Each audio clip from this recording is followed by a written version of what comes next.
It was a quiet Sunday afternoon in the small suburban town of Willow Creek. The Johnson family had just finished lunch and were sitting on their porch, enjoying the warmth of the sun. Marcus Johnson, a tall, broad-shouldered man in his late 30s, was sipping iced tea while his wife, Denise, played with their two kids, Jaden and Amira. They were a normal family, or at least, that's how they wanted to appear. Marcus had moved to Willow Creek just a year ago, looking for peace. He wanted to give his family a quiet life, away from the noise, trouble, and chaos of the city. What most people in that quiet town didn't know, however, was that Marcus wasn't just any man trying to start over. He was a former Hells Angels chapter leader. One of the most respected and feared names in the biker world, had walked away from that life after a near-fatal shootout 5 years ago. He decided his children deserved a father who was home, not one who was constantly on the road or behind bars. But even though Marcus left the club never really left him. His brothers still respected him, still checked in, and still called him boss. That Sunday, trouble came knocking in the most unexpected form. A white police cruiser rolled slowly down the street and stopped in front of Marcus's house. Two officers got out, Sergeant Rick Dwyer, a man with a reputation for racial profiling, and his new partner, Officer Cole. They had received an anonymous call claiming there were illegal weapons and suspicious activity happening at the Johnson residence. Of course, there was no such thing. But Dwyer didn't need a reason. He had seen Marcus around town, a big, intimidating black man with tattoos peeking from under his shirt sleeves and a Harley parked in the driveway. That was enough for him to assume trouble. Afternoon, Dwyer said, his hand resting on his holster as he approached the porch. We've had reports of some criminal activity here. Mind if we take a look around? Marcus didn't move. His calm eyes met the officers. Criminal activity? In front of my kids? You sure you've got the right house, officer? Dwyer sneered slightly. Why don't you let us be the judge of that? Step aside, sir. Denise stood, holding Amira close. This is harassment, she said firmly. We haven't done anything wrong. Dwyer ignored her. Sir, if you don't step aside, we'll get a warrant and be back with more officers. Marcus set his glass down, stood up slowly, and walked down the porch steps. His calm voice carried a quiet power. You don't need a warrant, he said, because you're not setting foot in my house. Dwyer smirked. That so? You hiding something, big man? At that moment, something in Marcus shifted. The years of patience, the years of turning the other cheek, the years of pretending to be small enough to fit into a world that judged him by his skin, it all snapped. He didn't yell, didn't move aggressively. Instead, he pulled out his phone, tapped a button, and placed it on speaker. Yo, this is Reaper, a deep voice answered almost instantly. Brother, Marcus said quietly, I've got a couple of cops outside my house trying to start something. There was silence for half a second, then the voice on the other end spoke, deadly calm. You want company? Marcus glanced at his family, then at the officers. Yeah, he said, bring the family. 10 minutes later, the sound of motorcycle engines shattered the peaceful afternoon air. One by one, black and chrome Harleys roared down the street, turning the quiet cul-de-sac into a scene out of a movie. Neighbors peeked from behind their curtains as over a dozen Hells Angels bikers pulled up in front of the Johnson house, wearing their iconic red and white patches. Dwyer's hand went to his gun, his face pale. What the hell is this? He barked. Marcus stepped forward, his voice even. You wanted to see who I am? This is my family. Reaper, a massive man with a thick beard and cold eyes, dismounted and stood beside Marcus. Problem here, brother? He asked, glaring at the officers. Dwyer swallowed hard. This is intimidation of a police officer, he stammered. Reaper took a slow step forward. No, he said evenly. This is what happens when you harass a man's family for no reason. The street was dead silent. Even the wind seemed to stop. Officer Cole, clearly nervous, tugged on Dwyer's sleeve. Sarge, maybe we should just shut up. Dwyer snapped, but his voice trembled. Marcus folded his arms. You wanted to search my house? Go ahead. But I'll have all your badge numbers first, and my lawyer will be waiting when you're done. And trust me, he added, he knows exactly who to call when the Hells Angels get disrespected. Dwyer looked from Marcus to the rows of silent bikers watching him, and finally, for the first time that day, he backed down. We'll check the report again. Maybe there's been a mistake. Yeah, Marcus said coldly. Maybe there has. The cruisers left, their red and blue lights flashing weakly as they disappeared down the road. The bikers stood there a moment longer, making sure the threat was gone. Reaper clapped Marcus on the shoulder. Didn't want to drag us back into this life, huh? He said with a grin. Marcus smiled faintly. Didn't want to, but sometimes, you've got to remind people who they're dealing with. As the motorcycles rumbled away, Marcus looked at his wife, who still held their daughter tightly. You okay? He asked softly. Denise nodded, tears in her eyes. Yeah, she whispered. Just, promise me this is the last time. Marcus looked out at the empty street, the calm returning, but his eyes still burned with quiet fury. As long as they don't come for my family again, he said, it'll be the last. And from that day on, the town of Willow Creek never looked at the Johnsons the same way again. No one ever called the cops on them again. No one made snide remarks. Because word traveled fast, and everyone now knew that the quiet black man on the corner wasn't just a family man. He was a legend, and his family was untouchable. It had been 6 months since that unforgettable afternoon in Willow Creek. The Johnson family's life had finally returned to something close to normal. The kids were back in school, Denise was working part-time at the local clinic, and Marcus spent most of his days fixing bikes in his garage, quietly, peacefully, but peace never lasts long when you've got enemies in both worlds, the law and the streets. Since the incident, word about the Black Hells Angel in Willow Creek had spread far beyond town lines. Some people respected it. Others feared it. And a few, especially inside the local police department, wanted payback. Sergeant Rick Dwyer had never forgotten the humiliation of that day, being surrounded, outnumbered, and forced to back down. It had eaten away at his pride, piece by piece.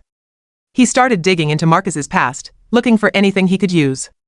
When he found old arrest records, nothing recent, just biker-related charges from years ago, he thought he finally had what he needed. When things started to change again. One morning, Marcus woke up to find his Harley vandalized, tires slashed, mirrors shattered, the gas tank keyed with the words "Angels Fall Too." He didn't say a word to Denise. He just stood there, staring at the damage, jaw clenched. He knew this wasn't random. He could feel the message behind it, a warning. That same day, as he drove to the hardware store, a black unmarked car followed him for miles. Every turn he took, it stayed behind him. When he stopped at a red light, he could see 2 men inside, wearing sunglasses, staring right at him. He smiled bitterly. So it begins again, he thought that night. He called Reaper. Talk to me, Reaper said over the phone, his gravelly voice calm but sharp. Someone stirring things up again, Marcus replied. Cops, maybe. My ride's trashed, and I've got tails on me. Reaper sighed.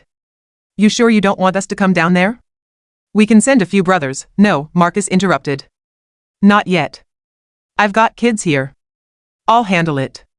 But things escalated fast. 2 days later, Dwyer and 3 other officers showed up again, this time with a warrant. They tore through Marcus's garage, knocking over toolboxes and ripping open cabinets. What are you looking for? Marcus demanded. Illegal weapons, drugs, whatever we find, Dwyer said smugly. There's nothing here, Marcus said through clenched teeth, but as the search went on, one of the officers suddenly called out, found something. He held up a small bag of white powder. Marcus froze. That's not mine. Dwyer smirked. We'll let the lab decide that. Marcus's temper finally broke. You planted that. Careful, Johnson, Dwyer said. You're already on thin ice. Marcus took a deep breath, trying to calm himself, but it was too late. Denise had come outside, tears in her eyes, clutching her phone. I'm calling our lawyer, she said. Oh, go ahead, Dwyer taunted. But it won't save him this time. They cuffed Marcus in front of his children and dragged him into the back of the patrol car. Jaden screamed for his father. Denise tried to comfort the kids, her heart breaking as the car pulled away, but Dwyer had no idea what kind of storm he had just unleashed. Within an hour, Reaper got the call. By nightfall, the Hells Angels were already moving. Dozens of bikes thundered down the freeway, their headlights cutting through the darkness. At the county jail, Dwyer was sitting at his desk when the phone rang. This is Officer Dwyer, he answered. Yeah, a deep voice said. You've got something that belongs to us. Who is this? This is Reaper. You remember me, right? Dwyer's blood ran cold. You threatening a law enforcement officer? Reaper laughed, low and deadly. No. I'm promising you something. You've messed with the wrong family. Before Dwyer could respond, the call ended. An hour later, the power went out in the station. The backup generator kicked in, but only halfway. Lights flickered. Radios went silent. Then came the unmistakable roar of motorcycles outside, dozens of them. Officers scrambled to the windows, staring in disbelief as the Hells Angels surrounded the parking lot. They weren't armed, but their presence alone was enough to send a message. Marcus sat in a holding cell, calm and quiet. When the deputy came to unlock his door, he didn't ask questions. You're free to go, the deputy muttered. Marcus frowned. What happened? The deputy shook his head nervously. Let's just say, your friends are very persuasive. When Marcus stepped outside, the night air hit him like freedom itself. Reaper was waiting by his bike. Told you to call sooner, Reaper said with a grin. Marcus smiled faintly. Didn't want to start a war. Reaper shrugged. Too late for that. Dwyer's career's done. Word's already out, Internal Affairs is investigating him for planting evidence. Marcus looked back at the police station, lights flickering weakly in the distance. He tried to break me, he said quietly. Now he's the one who's finished. Reaper put a hand on his shoulder. You've got family, brother. Blood and brotherhood, I both. Never forget that. Marcus nodded. I won't. The roar of engines filled the night once more as the Angels escorted Marcus home, their formation tight and protective. Neighbors peeked through curtains again, whispering, fearing, and wondering. When Marcus finally pulled into his driveway, Denise ran out to meet him, tears streaming down her face. He wrapped his arms around her, holding her close. It's over, he whispered, but deep down, Marcus knew it wasn't. Because peace doesn't come easy to men with pasts like his. It only lasts until the next storm finds them, and in the shadows of Willow Creek, another set of eyes watched the house, eyes that belonged to someone even more dangerous than a crooked cop. Marcus had survived the police. But now, someone from his old life was coming for him. The story wasn't over. It was just beginning. The sun dipped below the horizon in Willow Creek, casting long shadows across the quiet street. From the outside, the Johnson family home looked peaceful again, Marcus fixing his Harley, Denise preparing dinner, and the kids playing on the porch. But inside Marcus's mind, a storm was brewing. He could feel it. The silence wasn't peace, it was the calm before something bigger, something darker. The kind of calm that only comes before war. It had been 2 weeks since his arrest and sudden release. Sergeant Dwyer had been suspended, Internal Affairs was crawling all over the department, and the Hells Angels had made it clear, nobody messes with Marcus Johnson, but someone was watching. That night, as Marcus closed the garage and walked toward the house, he spotted a small object under the front tire of his Harley. He crouched down and froze. It was a black crow feather, tied with a strip of red leather. He knew what it meant. It was a message from the Vipers MC, a rival gang from his old life. A gang he thought was long gone.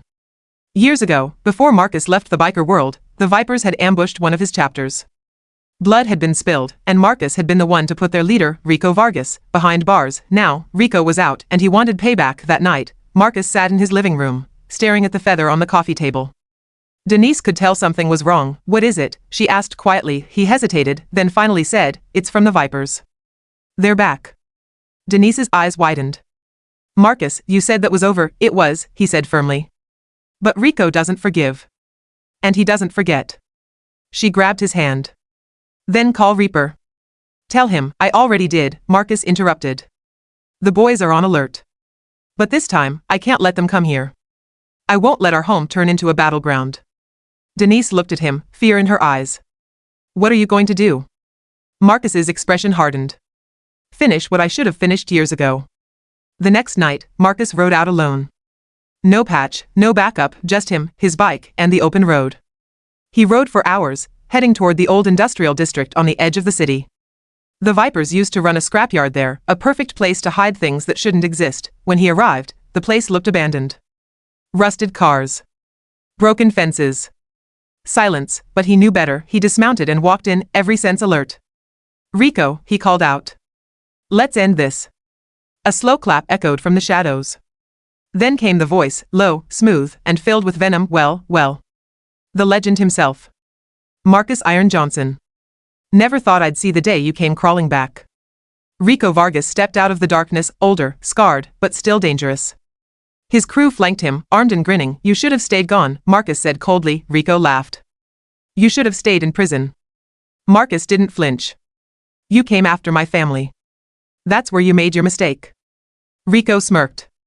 You took my brothers from me. Now I'm gonna take yours. Marcus's eyes narrowed. You'll have to get through me first. At that moment, the distant roar of engines filled the air. Dozens of headlights appeared over the hill. The Hells Angels had arrived. Reaper led the pack, his face grim. Rico cursed under his breath. You brought backup? Marcus shook his head. No. They brought themselves.